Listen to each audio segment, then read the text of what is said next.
হয়তো আমরা সামনে কিছুদিনের মধ্যে হয়তো দেখতে পারি সাকিব দেশে ফিরে এসছে। আমরা ডেফিনেটলি চাইবো না একজন প্লেয়ার খেলবে ও খারাপ করবে ওকে বের করে দিব, একজনকে ক্যাপ্টেন রাখবো ও খারাপ করবে আর ওকে বের করে দিব, এটা আমরা চাইবো না। আমাদের জন্য একটা চ্যালেঞ্জিং সিরিজ ছিল এই কারণে যে আমরা আমাদের র্যাঙ্কিংয়ের যে অবস্থা এবং সামনের ওডিআই বিশ্বকাপে খেলার জন্য যে পূর্বশর্ত আমাদের জন্য প্রযোজ্য র্যাঙ্কিংয়ের যে ব্যাপারে আছে সেটা নিয়ে আমাদের কিছু চ্যালেঞ্জ ছিল অবশ্যই। থ্যাঙ্কফুলি আমরা সেটা উতরে গেছি এই সিরিজে। আমাদের যেই এক্সপেকটেশন ছিল অফকোর্স আমরা যদি 3-0 জিততে পারতাম আমাদের অবস্থানটা একটু উপরে যেতে পারতো, কিন্তু আমার মনে হয় যে পাকিস্তানের মতো একটা দল যাদের র্যাঙ্ক এই মুহূর্তে 4 তাদের সাথে এই পারফরমেন্স এই রেজাল্টটা satisfactory. So credit to all the players and team management তাদেরকে যে তারা এমন একটা অবস্থায় থেকেও সিরিজটা জিতেছে এবং আমাদের যে র্যাঙ্কের যে চ্যালেঞ্জটা ছিল সেখানে আমরা কিছুটা ইতিবাচক অবস্থায় আছি এখন। যখন আপনার সঙ্গে কথা বলছিলাম তখনই নিউজিল্যান্ড সিরিজের শিডিউলটা দিয়েছে, চট্টগ্রাম এবং ঢাকাতে খেলা দেওয়া হয়েছে এবং 17 তারিখ নিউজিল্যান্ড আসবে। After a good series against Pakistan New Zealand সিরিজটা কতখানি চ্যালেঞ্জিং হবে এবং চট্টগ্রাম সিলেট বাদ দিয়ে চট্টগ্রামে খেলা দেওয়ার ডিসিশনটা কেন নেওয়া হলো যদি একটু চিজি আইসক্রিমের সাথে ভেলভেটি কেকের মিশ্রণে পোলার রেড ভেলভেট আইসক্রিম, মন ভালো থাক।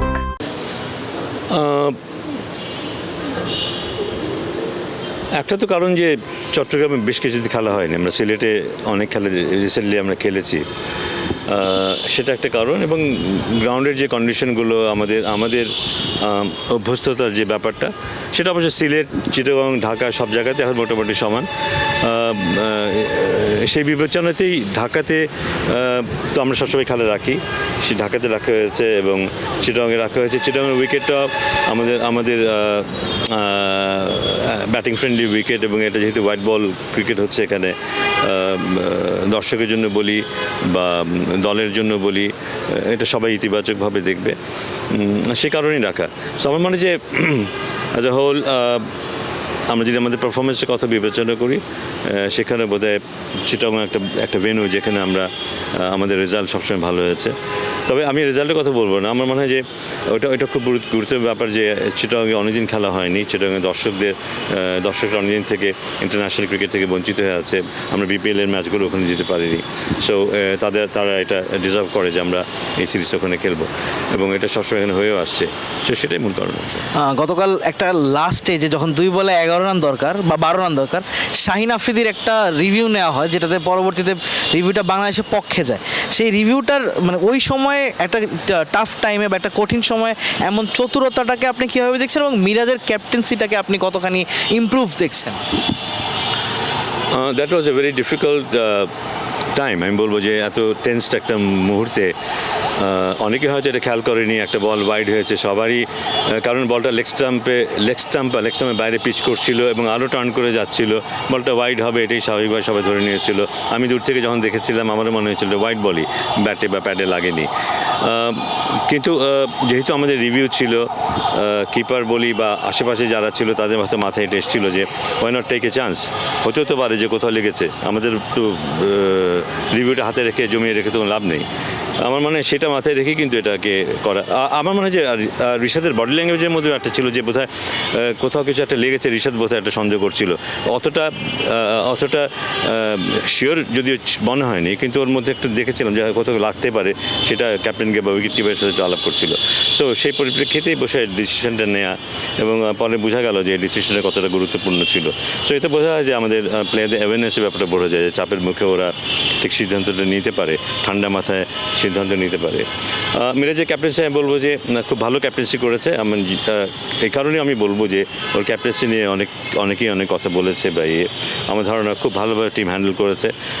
অন্য যারা আছে সিনিয়র প্লেয়ার আছে তাদের সবার সাথে ওর চমৎকার সম্পর্ক, সবার কাছ থেকে দারুণভাবে সহায়তা নিচ্ছে, যেটা একজন ক্যাপ্টেনের ভালো গুণ। যত রিসোর্স আছে সব ব্যবহার করতে পারছে এবং নিজে ভালো বোলিং করেছে, খুব গুরুত্বপূর্ণ সময় মিডল ওভারগুলিতে খুব ইকোনমিক্যালি বোলিং করেছে।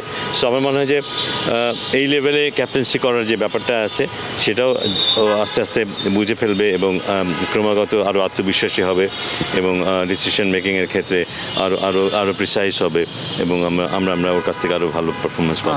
মিরাজ যেদিন ফার্স্ট ওয়ানডেতে প্রেস কনফারেন্স করতে আসছিলেন, ওকে একটা কোয়েশ্চেন করা হয়েছিল, সিনিয়র মানে অনেকেই কোয়েশ্চেন করেছিলেন যে আপনার টেন্টেটিভটা এপ্রিল পর্যন্ত মানে নিউজিল্যান্ড সিরিজ পর্যন্ত, আপনি কি বিলিভ করেন যে আপনাকে ওয়ার্ল্ড কাপ পর্যন্ত ক্যাপ্টেন রাখা হবে কিনা? মানে বোর্ডের এখন স্ট্যান্ডটা কি, মানে বোর্ড কি ভাবছে যে 27 ওয়ার্ল্ড কাপে মিরাজই থাকছেন ক্যাপ্টেন্সি, মানে আপাতত নাকি তাকে শুধু এই 1 বছরের দায়িত্ব দেওয়া হয়েছিল?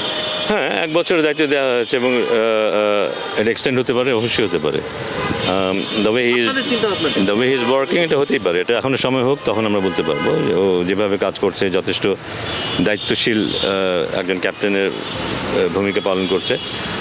আমরা চাইবো ডেফিনেটলি ও ভালো করুক এবং ও জন্য কন্টিনিউ করতে পারে, আমরা সেটাই চাইবো। আমরা ডেফিনেটলি চাইবো না একজন প্লেয়ার খেলবে ও খারাপ করুক ওকে বের করে দিব, একজনকে ক্যাপ্টেন রাখবো ও খারাপ করবে আর ওকে বের করে দিব, এটা আমরা চাইবো না। আমরা চাইবো ও ভালো করুক, দলে ওর ভূমিকা রাখুক ভালো প্লেয়ার হিসাবে, অধিনায়ক হিসাবে এবং কন্টিনিউ করুক।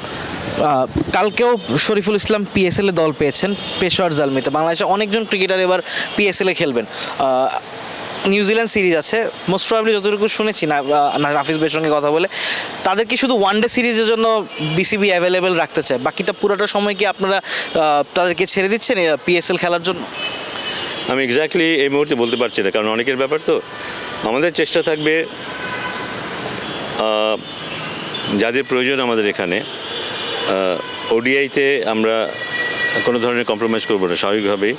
টি20তে আমরা যদি মনে করি যে একজন খেলোয়াড়কে ওখানে সুযোগ দিলে তার ডেভেলপমেন্টের যে সেটা ভালো হবে, but at the same time তারও সাবস্টিটিউট আমাদের এখানে আছে, সেক্ষেত্রে আমরা তাদেরকে ছাড় দেবো। তো এই ধরনের নীতিতে আমরা যাচ্ছি।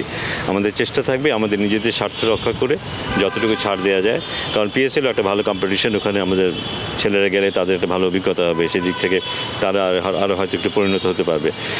সেদিকে চোখ রেখে এই সিদ্ধান্তগুলি নেওয়া হবে। এখনও আমরা ফাইনাল কলটা নেইনি, আশা করছি যে খুব দ্রুতই হবে সেটা। লাস্ট কোয়েশ্চেন সাকিব আল হাসানকে নিয়ে। নিউজিল্যান্ড সিরিজে সাকিব আল হাসান খেলবেন কি খেলবেন না এই প্রশ্নটাতে আমি যাব না। আমি সাকিবের দেশে ফিরা এবং তার খেলাটা একটু লম্বা প্রসেস হতে পারে কিনা। আমরা হোপফুল যে সাকিব হয়তো একদিন ন্যাশনাল টিমের হয়তো খেলবে, কিন্তু আমরা কি বেশি দ্রুত আশা করে ফেলছি? যেহেতু একটু লেন্দি প্রসেস আছে, আমরা কি আরও একটু সময় নিয়ে হয়তো সাকিবকে ফেরানো যেতে পারে বা ফেরার একটা সম্ভাবনা তৈরি হতে পারে? বা না, প্রথম কথা হচ্ছে সাকিবের ফিরে আসাটা। সাকিব যে এখন যেই সাকিবকে নিয়ে আইনগত যেসব কাজ পরিচালিত হচ্ছে বেশ দ্রুততার সাথে হচ্ছে, আমি যতটুকু দেখছি বা আমি যতটুকু জানি, আমি সেই পরিপ্রেক্ষিতে আমার মনে হচ্ছে যে হয়তো আমরা সামনে কিছুদিনের মধ্যে হয়তো দেখতে পারি সাকিব দেশে ফিরে এসছে। তারপরে কিন্তু তার দলে খেলা বা সে কতদিন খেলবে বা কতটুকু খেলবে বা কোন ফর্ম্যাটে খেলবে সেই বিষয়গুলো আসবে। সেখানে সিলেক্টরের ব্যাপার থাকবে, সেখানে টিম ম্যানেজ ব্যাপার থাকবে, তারপর সাকিবের নিজস্ব মতামত থাকবে, ক্রিকেট বোর্ডের মতামত থাকবে, সব কিছু মিলিয়ে সেই সিদ্ধান্ত নিতে হবে আমাদেরকে। তবে বটম লাইন হচ্ছে যে টিম ফার্স্ট, দলের স্বার্থটা সবচেয়ে প্রথমে আমরা দেখব, তারপরে অন্যগুলো। সেক্ষেত্রে নিউজিল্যান্ড সিরিজটাতে পাওয়ার সম্ভাবনা আপনি কতখানি দেখছেন? মানে একটু বেশি আর্লি হয়ে যাচ্ছে নাকি একটু পসিবিলিটি আছে, মানে একটু আলো কি দেখা যাবে? না, আমি আশার ব্যাপারটা আমি আশা করছি যে বাই দ্যাট টাইম হয়তো চলে আসতে পারবে। আসলে হয়তো আমি ইতিবাচকভাবে দেখব। আমি চাইবো ও আসুক, ও ব্যাপারটা যেন এমন হয় ও দলে থাকলে দলে ভ্যালু অ্যাড হবে এবং সেরকম একটা পরিস্থিতি আসলে অবশ্যই ও দলের সুযোগও পাবে। Thank you.